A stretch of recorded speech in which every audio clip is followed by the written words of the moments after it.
नमस्कार दोस्तों, उम्मीद करता हूं आप सभी लोग एकदम फिट चुस्त दुरुस्त होंगे। तो भाई फाइनली काफी लंबे इंतजार के बाद और दो बड़ी भर्ती निकल जाने के बाद एसएससी हमारी उम्मीदों पर खरा उतरा है। जी हां दोस्तों, फाइनली कल एसएससी ने एक बम्पर भर्ती का नोटिफिकेशन जारी कर दिया है और ये भर्ती है एसएससी सीजीएल रिक्रूटमेंट 2025 वाली, जहां पर 14,000 plus vacancies various group B और ग्रुप सी की पोस्टों पर आ चुकी है। ऑल इंडिया की वैकेंसी है, मेल और फीमेल दोनों ही कैटेगरी कैंडिडेट एलिजिबल है। आगे इस वीडियो में इस नई भर्ती के बारे में आपको सारी जानकारी देने वाला हूं। पूरा selection procedure step by step आपके साथ डिस्कस करूंगा। एलिजिबिलिटी क्राइटेरिया के बारे में बात करेंगे, एज लिमिट, क्वालिफिकेशन की मिनिमम रिक्वायरमेंट क्या है, एग्जाम पैटर्न और सिलेबस को डिस्कस करने वाले हैं। सिलेक्शन होने के बाद किस पोस्ट के ऊपर इनिशियल इन्हेंट सैलरी क्या मिलेगी, exam centre, job profile, job location के बारे में बात करेंगे। तो चलिए गाइस, बहुत ज्यादा टाइम वेस्ट नहीं करते, फटाफट वीडियो शुरू कर लेते हैं। तो भाई इस वीडियो में हम बात कर रहे हैं एसएससी सीजीएल भर्ती 2025 के बारे में, जहां पर वेरियस पोस्ट को कंबाइन करके इस बार टोटल नंबर ऑफ वैकेंसीज जो निकल के आई हैं 14,582। जी हां दोस्तों, 14,582। सभी लोग पिछले साल से ही उम्मीद लगा के बैठे हैं कि इस बार 15,000 के आसपास वैकेंसी आएंगी और वैकेंसीज आपकी वही हैं 14,582। वरना SSC various post selection phase 13 की वैकेंसी, स्टेनोग्राफर की वैकेंसी देखकर उम्मीद ही उठ चुकी थी कि भाई सीजीएल की वैकेंसी ठीक ठाक आ जाएगी, लेकिन सीजीएल की वैकेंसी ठीक ठाक आ गई है। 14,582 टोटल वैकेंसीज आई हैं। तो सबसे पहले तो इंपॉर्टेंट डेट्स के बारे में बात करेंगे, उसके बाद आगे की जानकारी डिस्कस करेंगे। तो भाई एसएससी सीजीएल के लिए ऑनलाइन फॉर्म कल से यानी कि 9 जून 2025 से स्टार्ट हो चुके हैं। फॉर्म की आखिरी तारीख 4 जुलाई 2025 है। क्लियर है। इसका जो ऑफिशियली ऑनलाइन एग्जाम कंडक्ट कराया जाएगा टियर फर्स्ट का, वो 13 अगस्त से स्टार्ट होके 30 अगस्त 2025 तक चलने वाला है।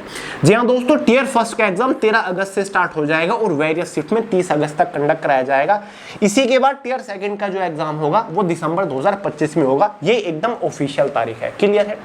पोस्ट देख लीजिए एसएससी सीजीएल के अंदर कौन कौन सी है, जिन लोगों को नहीं पता वो देखिए यहां पर आपकी लेवल 7 की वैकेंसी होती है। लेवल 7 की कुछ पोस्ट होती है जो कि आपकी ग्रुप बी की पोस्ट होती है, जिनका बेसिक पे 44,900 से लेकर 1,42,000 तक होता है। ठीक है, मतलब अगर किसी पोस्ट के ऊपर 44,900 आपका बेसिक पे है ना, तो इन पोस्ट के ऊपर शुरुआती सैलरी आपको लगभग 75,000 रुपए से 80,000 रुपए महीना तक देखने को मिलती है। जी हाँ दोस्तों, सबसे ज्यादा सैलरी वाली ये पोस्ट है, ग्रुप बी की पोस्ट है। असिस्टेंट सेक्शन ऑफिसर की पोस्ट है सेंट्रल सेक्रेटरी सर्विस डिपार्टमेंट के अंदर। ग्रुप बी की पोस्ट है, 20 से 30 साल एज लिमिट है। असिस्टेंट सेक्शन ऑफिसर है इंटेलिजेंस ब्यूरो के अंदर, ग्रुप बी की पोस्ट है, 18 से 30 साल एज लिमिट है। Assistant section officer ministry of railway के अंदर है, ग्रुप बी की पोस्ट 20 से 30 साल एज लिमिट है। Assistant section officer ministry of external affair विभाग के अंदर है, ग्रुप बी की पोस्ट है, 20 से 30 साल एज लिमिट है। Assistant section officer ministry of electronics के अंदर है। Assistant section officer other ministries और डिपार्टमेंट के अंदर भी है। इंस्पेक्टर की भी पोस्ट है इनकम टैक्स और सीबीडीटी विभाग के अंदर। ग्रुप सी की पोस्ट है, 18 से 30 साल यहाँ पर एज लिमिट रखी गई है। क्लियर है। तो इस प्रकार कुछ आपकी पोस्ट है, हाईएस्ट पेइंग ये पोस्ट है। क्लियर है, जिनके ऊपर सैलरी ज्यादा मिल रही है। इंस्पेक्टर सेंट्रल एक्साइज विभाग के अंदर है। इंस्पेक्टर प्रिवेंटिव ऑफिसर है, सबसे ज्यादा सैलरी मिलती है। यहां पर भी आपको काफी बेहतरीन सैलरी मिल जाती है, 80,000 रुपए महीना तक। ग्रुप बी की पोस्ट है, एज लिमिट आप देख सकते हैं। ठीक है। साथ ही इंस्पेक्टर एग्जामिनर की पोस्ट है, असिस्टेंट है एनफोर्समेंट ऑफिसर। सब इंस्पेक्टर की पोस्ट है सेंट्रल ब्यूरो ऑफ इन्वेस्टिगेशन, मतलब दोस्तों सीबीआई विभाग के अंदर। ग्रुप बी की पोस्ट है, 20 से 30 साल एज लिमिट होती है। इंस्पेक्टर की पोस्ट है department of post ministry of communication विभाग के अंदर। इंस्पेक्टर है सेंट्रल ब्यूरो ऑफ नारकोटिक्स विभाग के अंदर। सेक्शन हेड की भी पोस्ट है। क्लियर है। बाकी आपकी कुछ लेवल 6 की ये पोस्ट है, जहां पर 35,400 आपका बेसिक पे होता है। ठीक है। ये आपकी असिस्टेंट सेक्शन ऑफिसर की पोस्ट है। अदर ये तो मैंने आपको अभी अभी बता ही दिया है। ठीक है। ये सारी की सारी पोस्ट है, ये लेवल 6 के आपकी पोस्ट है। जैसे कि सब इंस्पेक्टर की पोस्ट है नेशनल इन्वेस्टिगेशन एजेंसी एनआईए, 18 से 30 साल एज लिमिट है। यहाँ पर जो आपकी सैलरी रहेगी वो लगभग 65,000 से 70,000 रुपए महीना के आसपास देखने को मिलती है। ठीक है। ये सारी की सारी आपकी ग्रुप बी की पोस्ट है। ये लेवल 5 की पोस्ट है, 29,200 आपका बेसिक पे है। ऑडिटर की पोस्ट है, अकाउंटेंट की पोस्ट है। अगर किसी पोस्ट का बेसिक पे 29,200 है, ठीक है, ये आपकी ग्रुप सी की पोस्ट है, तो यहां पर आपकी शुरुआती सैलरी लगभग 55,000 से ज्यादा होगी, 55 से 60,000 रुपए महीना के बीच में होंगी। ठीक है। ये लेवल 4 की पोस्ट है, 25,500 से बेसिक पे लेकर 51,100 है, यानी कि 50,000 से लेकर इजीली 55,000 रुपए महीना आपकी शुरुआती सैलरी होगी इनके पोस्ट के ऊपर। पोस्टल असिस्टेंट, शॉर्टिंग असिस्टेंट है, department of post, ministry of communication, group C की पोस्ट है। इन पोस्ट के ऊपर 18 से 27 साल एज लिमिट है। Senior secretary assistant upper division clerk की ये पोस्ट है, ग्रुप सी की पोस्ट है, 18 से 27 साल एज लिमिट है। सीनियर एडमिनिस्ट्रेटिव असिस्टेंट की पोस्ट है, ये भी आपकी ग्रुप सी की पोस्ट है। ये आपकी सारी की सारी लेवल 4 की पोस्ट है। टैक्स असिस्टेंट है सीबीडीटी विभाग के अंदर, टैक्स असिस्टेंट है सीबीआईसी विभाग के अंदर। सब इंस्पेक्टर की पोस्ट है central bureau of narcotics, ministry of finance के अंदर। 18 से 27 साल एज लिमिट वाली ये पोस्ट है। अगर एज लिमिट के बारे में बात करें, देखिए दोस्तों, जिन पोस्ट के ऊपर 18 से 27 साल एज लिमिट मांगी गई है, जरूरी है कि आपका जन्म अगर आप जनरल कैटेगरी से बिलोंग करते हैं 2 अगस्त 1998 से लेकर 1 अगस्त 2007 के बीच में हुआ हो, क्योंकि जो आपकी एज कैलकुलेट होगी वो 1 अगस्त 2025 तक होगी।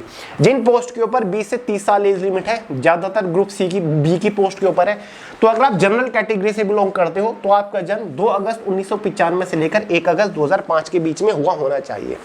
जिन पोस्ट के ऊपर एज लिमिट 18 से 30 साल है और आप जनरल कैटेगरी से बिलोंग करते हो तो आपका जन्म 2 अगस्त 1995 से 1 अगस्त 2020 के बीच 7 के बीच में हुआ होना चाहिए। 18 से 32 साल एज लिमिट वाली भी ये पोस्ट है। ओबीसी एसटी एससी वालों को एज में रिलैक्सेशन मिलेगा। ओबीसी वालों को 3 साल का एज में रिलैक्सेशन है, एसटी एससी वालों को 5 साल का एज में रिलैक्सेशन देखने को मिल जाएगा। क्लियर है दोस्तों? क्वालिफिकेशन के बारे में अगर हम बात करें तो भाई मोस्टली पोस्ट के लिए क्वालिफिकेशन आपकी बैचलर डिग्री पास मांगी गई है। अगर आपने कोई भी बैचलर डिग्री पास कर रखी है, आप ग्रेजुएट हो, फिर चाहे अपने बीए क्यों ना कर रखो, बीएससी, बीबीए, बीकॉम, बीसीए, कुछ भी ग्रेजुएशन के नाम पे कर रखा है तो भाई आप एलिजिबल है। एक और चीज, जो आपकी क्वालिफिकेशन है वो एज ऑन 1 अगस्त 2025 तक, मतलब आपकी ग्रेजुएशन के फाइनल ईयर का रिजल्ट 1 अगस्त 2025 से पहले आ जाना चाहिए, तो भाई आप एलिजिबल होंगे। समझ गए? फॉर्म फीस बहुत ज्यादा नहीं है, रिजनेबल है। General OBC EWS, general OBC EWS category के लिए 100 रुपए फॉर्म फीस चार्ज किए गए हैं। जो आपकी एससी, एसटी और फीमेल कैटेगरी के कैंडिडेट्स हैं, इनके लिए फॉर्म फीस बिल्कुल 0 है। क्लियर है दोस्तों? अब एग्जाम पैटर्न के ऊपर बढ़ने से पहले आपको छोटी सी जानकारी दे दूं। संपूर्ण भारत के इतिहास के most selected hand written notes हमने आपको पीडीएफ फॉर्म में, ई बुक के फॉर्म में प्रोवाइड करा दिए हैं, जिसमें बेसिक थ्योरी के साथ साथ, बेसिक टू एडवांस थ्योरी के साथ साथ आपको topic wise fully solved objective questions मिल जाएंगे, जिनका सॉल्यूशन बहुत ही इजी एक्सप्लेनेशन के साथ दे रखा है। तो भाई अगर आप भारत का इतिहास कवर करना चाहते हैं, उसके इंपोर्टेंट नोट्स चाहिए, हैंड रिटन नोट्स, ठीक है, तो भाई ये इसका लिंक मैंने डिस्क्रिप्शन बॉक्स में दे दिया है। इसी के बाद आपकी ज्योग्राफी के नोट्स आएंगे, पॉलिटी कॉन्स्टिट्यूशन के नोट्स आएंगे। लिंक डिस्क्रिप्शन बॉक्स में, फटाफट डाउनलोड करके तैयारी कर दो। यूपीएससी, रेलवे, एसएससी, बैंकिंग, हर एक कॉम्पिटिटिव एग्जाम के लिए महत्वपूर्ण है। पूरा कॉन्सेप्ट क्लियर हो जाएगा हिस्ट्री का। Exam pattern, selection procedure SSC CGL का क्या रहता है? देखिए दोस्तों, वेरियस पोस्ट है ग्रुप बी, ग्रुप सी की। आपको अलग अलग फॉर्म नहीं भरना होता, आपको एक ही फॉर्म भरना होता है। बस पोस्ट प्रेफरेंस देनी होती है कि भाई मेरी फर्स्ट प्रेफरेंस ये है, सेकंड प्रेफरेंस ये पोस्ट है, थर्ड प्रेफरेंस इस विभाग की ये पोस्ट है। क्लियर है? तो भाई एक ही फॉर्म आपका होगा, एक ही एग्जाम आपका होगा, हर एक पोस्ट के लिए अलग अलग एग्जाम नहीं होता। एग्जाम पैटर्न और सिलेक्शन प्रोसीजर कुछ इस प्रकार है। इसका सिलेक्शन प्रोसीजर 2 ही स्टेज के ऊपर टिका हुआ है। स्टेज फर्स्ट में टियर फर्स्ट एग्जाम होगा, क्वालिफाइंग नेचर। स्टेज सेकंड में टियर सेकंड एग्जाम होने वाला है, ठीक है, जो कि एक तरीके से मेंस एग्जाम होने वाला है। ठीक है, देखिए 4 सेक्शंस आपके एग्जाम में रहने वाले हैं। पहला आपका इसमें जनरल इंटेलिजेंस रीजनिंग, ये दोस्तों आपका टियर फर्स्ट का एग्जाम है, जो कि क्वालिफाइंग नेचर है। इससे 25 क्वेश्चन 50 नंबर के अंदर। दूसरा जनरल अवेयरनेस, 25 क्वेश्चन 50 नंबर के अंदर। तीसरा क्वांटिटेटिव एप्टीट्यूड, 25 क्वेश्चन 50 नंबर के अंदर। चौथा इंग्लिश कॉम्प्रिहेंशन, 25 क्वेश्चन 50 नंबर के अंदर। इसी के बेसिस पर टियर फर्स्ट के एग्जाम में क्वेश्चन तो होंगे 100, लेकिन 200 नंबर का पेपर होगा, क्योंकि एक क्वेश्चन के लिए 200 नंबर दे जा रहे हैं। 1 आवर क्वेश्चन पेपर की टाइम ड्यूरेशन आपके एग्जाम में रहने वाली है। कितनी? 1 घंटा क्वेश्चन पेपर की टाइम ड्यूरेशन है। एग्जाम में प्रॉपर आपकी नेगेटिव मार्किंग भी होती है। क्लियर है? तो भाई ये आपका प्रॉपर एग्जाम पैटर्न है, लेकिन ये एग्जाम पैटर्न केवल क्वालिफाइंग नेचर है।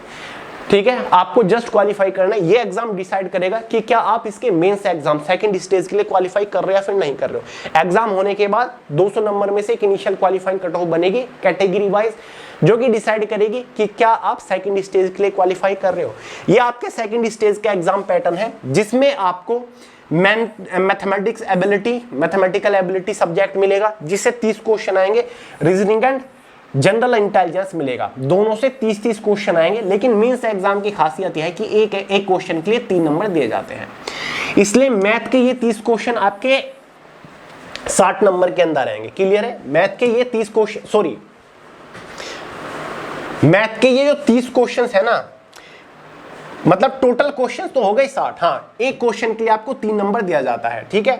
तो मैथ के 30 क्वेश्चन 90 नंबर के अंदर हो गए और टोटल क्वेश्चन मैथ और रीजनिंग के 60 हो गए। 60 × 3 = 180। मतलब मैथ और रीजनिंग ये सेक्शन मिलाकर आपका 180 नंबर का होता है, ठीक है। 1 घंटा क्वेश्चन पेपर की टोटल टाइम ड्यूरेशन है, कितनी? 1 घंटा, ठीक है। 1 घंटा क्वेश्चन पेपर की टाइम ड्यूरेशन है। उसके बाद सेक्शन सेकंड में आपको 2 सब्जेक्ट देखने को मिलेंगे, ठीक है, जिसमें इंग्लिश लैंग्वेज एंड कॉम्प्रिहेंशन, साथ ही जनरल अवेयरनेस रहेगा। इंग्लिश लैंग्वेज कॉम्प्रिहेंशन से 45 क्वेश्चन, जनरल अवेयरनेस से केवल 25 क्वेश्चन, ठीक है। याद रहेंगे ये 25 क्वेश्चन 75 नंबर के अंदर। टोटल क्वेश्चन कितने आ रहे हैं? 70। टोटल मार्किंग सेक्शन सेकंड की 210, यानी कि 180 नंबर के तो हो गई आपकी क्या? मैथ्स और आपका रीजनिंग, ठीक है। साथ ही 210 नंबर का आपका क्या हो गया? इंग्लिश हो गया और साथ ही दोस्तों आपकी जीएस होगी। दोनों का टोटल मार दो, ठीक है। कितना हो गया? 390। यानी कि एक तरीके से जो मेंस एग्जाम हो गया ना, वो 390 नंबर का हो गया। फाइनल मेरिट जो आपकी बनने वाली है वो 390 नंबर के मार्क्स के बेसिस पर बनेगी। English language, general awareness, mathematics और साथ ही आपका रीजनिंग के मार्क्स के बेसिस पर बनेगी, ठीक है। अब यहां पर आपका सेक्शन थर्ड भी होता है जिसमें कंप्यूटर नॉलेज टेस्ट होता है, यानी कि कंप्यूटर के बेसिक 20 क्वेश्चन पूछे जाते हैं। ये 60 नंबर के अंदर होते हैं। 15 मिनट का टाइम आपके पास रहने वाला है। क्लियर है? खास बात यह है, ये जो 20 क्वेश्चन है, ये जो 60 नंबर है, क्वालिफाइंग नेचर है। कंप्यूटर नॉलेज टेस्ट जो है वो फाइनल मेरिट में ऐड नहीं होगा, जस्ट आपको क्वालिफाई करना है। समझ गए? टाइमिंग मैंने आपको अभी बता दी है कि भाई किस सब्जेक्ट को सोल्व करने के लिए कितना टाइम आपके पास रहेगा। मैथ्स और रीजनिंग को भी सोल्व करने के लिए 1 घंटे का टाइम आपके पास रहेगा। साथ ही इंग्लिश और जनरल अवेयरनेस को सोल्व करने के लिए भी आपके पास 1 घंटे का टाइम रहने वाला है, ठीक है। 15 मिनट का टाइम बेसिक कंप्यूटर नॉलेज को। सेक्शन फोर्थ जो है आपका डेटा एंट्री स्पीड टेस्ट रहने वाला है, ठीक है। डेटा एंट्री स्पीड टेस्ट आपका ये रहने वाला है, ठीक है। 15 मिनट का ही रहेगा। सेक्शन सेकंड कितने मिनट का? 15 मिनट में आपको डेटा एंट्री यानी कि टाइपिंग करके दिखानी होगी एक तरीके से, ठीक है। ये सेक्शन फोर्थ जो है इसका पूरा मैंने यहां पर ब्यौरा दे रखा है कि भाई 2000 की डिप्रेशन करके दिखानी होगी आपको। क्लियर है? 15 मिनट के अंदर। समझ गए? तो ये आपके डेटा एंट्री रहेगा। इसके बारे में संपूर्ण जानकारी नोटिफिकेशन में है। सिलेबस के ऊपर नजर डाल लीजिए। जनरल इंटेलिजेंस और रीजनिंग का ये पूरा का पूरा सिलेबस है। इन सारे के सारे टॉपिक से रीजनिंग के अंदर क्वेश्चंस पूछे जाएंगे। दूसरा आपका क्वांटिटेटिव एप्टीट्यूड है। ये सारे के सारे टॉपिक्स है। एडवांस मैथ भी आपके एग्जाम में देखने को मिलता है। ये आपका इंग्लिश लैंग्वेज एंड कॉम्प्रिहेंशन है, ठीक है। जनरल अवेयरनेस तो रहेगा, ठीक है। कहां गया? हाँ, जनरल इंटेलिजेंस और रीजनिंग, जनरल अवेयरनेस का भी सिलेबस मैं आपको प्रोवाइड करा दूंगा। क्लियर है? जनरल अवेयरनेस में वही history, geography, polity, economy, general science, current affair, static GK, biology, chemistry, physics पूरा का पूरा कवर किया जाता है। तो जनरल अवेयरनेस को भी आप अपने हिसाब से पढ़ लीजिएगा, ठीक है। तो दोस्तों ये आपका पूरा सिलेबस है। अब फाइनल सिलेक्शन जो होगा वो केवल और केवल 390 मार्क्स के बेसिस पर होगा। फाइनल मेरिट 390 मार्क्स के बेसिस पर बनेगी। कौन कौन से 4 सब्जेक्ट महत्वपूर्ण है? रीजनिंग है, इंग्लिश है, मैथमेटिक्स है और जनरल अवेयरनेस है, ठीक है। मार्किंग और मैंने आपको सब कुछ बता दिया। सैलरी मैंने आपको शुरुआत में बता दी है। जो प्रोफाइल पोस्ट के अकॉर्डिंग है, कुछ इसमें क्लरिकल पोस्ट भी है जैसे कि UDC, sorting assistant, postal assistant, काफी सारी फील्ड की भी है आपकी इसमें, जैसे कि सीबीआई वगैरह ऑफिसर, इंस्पेक्टर है। तो ये तो आपकी प्रॉपर फील्ड की ड्यूटी होती है, ठीक है। तो ये संपूर्ण जानकारी मैंने आपको दे दी है इस वैकेंसी की रिगार्डिंग। एग्जाम सेंटर्स आपको ऑल ओवर इंडिया के अंदर देखने को मिल जाएगा। अपने होम स्टेट में एग्जाम सेंटर देखने को मिल जाएगा। क्लियर है? बात रही दोस्तों किसकी? हाँ, पोस्ट प्रेफरेंस किस तरीके से दी जाएगी, यानी कि किस डिपार्टमेंट के अंदर किस पोस्ट के ऊपर सिलेक्शन होगा, कैसे पता चलेगा। ये जो फाइनल मेरिट बनती है ना 390 नंबर में से, जब फाइनल मेरिट आती है ये आपकी कैटेगरी वाइज तो रहती है, साथ ही पोस्ट वाइज, डिपार्टमेंट वाइज भी रहती है। जैसे कि सेंट्रल ब्यूरो ऑफ इन्वेस्टिगेशन के अंदर इंस्पेक्टर की पोस्ट है या फिर सब इंस्पेक्टर की पोस्ट है, ठीक है। तो भाई central bureau of investigation CBI विभाग के अंदर सब इंस्पेक्टर की पोस्ट के ऊपर जनरल ओबीसी एसटी की कट ऑफ लग जाएगी, ठीक है। Assistant section officer ministry of defence के अंदर जनरल ओबीसी एसटी की कट ऑफ लग जाएगी 310 नंबर में से, ठीक है। तो भाई इसके अकॉर्डिंग, आपके मार्क्स के अकॉर्डिंग, क्योंकि हर एक पोस्ट के, हर एक विभाग की कट ऑफ अलग जाएगी, तो जिस भी विभाग की, जिस भी पोस्ट की कट ऑफ में आप फिट बैठ रहे होंगे, फाइनली वही पोस्ट आपको दी जाएगी। अगर आप एक साथ 10-12 पोस्ट के लिए क्वालिफाई कर जाते हो तो वहां पर आपकी प्रेफरेंस काम आएंगी, आपसे प्रेफरेंस मांगी जाएगी कि भाई आप 10 पोस्ट के लिए एलिजिबल है, तो कौन सी पोस्ट को फर्स्ट प्रेफरेंस देना चाहते हो, कौन सी पोस्ट को आप पहली चॉइस चुनते हो, दूसरी थर्ड, ठीक है, इस तरीके से। बाकी दोस्तों सीजीएल की बात हो रही है तो एसएससी मास्टर गाइड के बारे में आपको जरूर बताऊंगा। एसएससी एमटीएस जीडी से लेकर सीजीएल सीपीओ सीएचएसएल जैसे एग्जाम को क्रैक कराने में आपकी बखूबी हेल्प करेगा। लिंक डिस्क्रिप्शन बॉक्स में जितने भी मास्टर सेट्स दे रखे हैं सब के ऊपर एक बार प्रैक्टिस कर लीजिएगा, फिर देखते हैं एग्जाम में क्वेश्चन बाहर कैसे बनता है। तो चलिए गाइस, ये सीजीएल की वैकेंसी आ चुकी है, ऑनलाइन फॉर्म स्टार्ट हो चुके हैं, फटाफट फॉर्म भर दीजिएगा, टाइम वेस्ट मत करिए गाइस। वीडियो पसंद आई और लाइक करिएगा, दोस्तों के साथ शेयर करिएगा, चैनल को सब्सक्राइब करना मत भूलिएगा। मिलते हैं अगली वीडियो में बहुत ही जल्द, तब तक के लिए जय हिंद।